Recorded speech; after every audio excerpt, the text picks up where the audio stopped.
Hey everybody, so today out here going to be taking care of a bobtail tanker truck, and as you can see, it's in fairly good condition. Tropical oil. But you can see just one spot right here.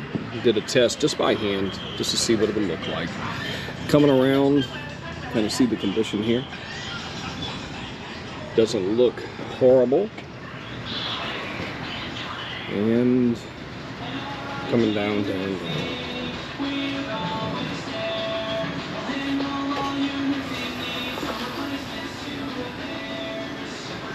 Looks good.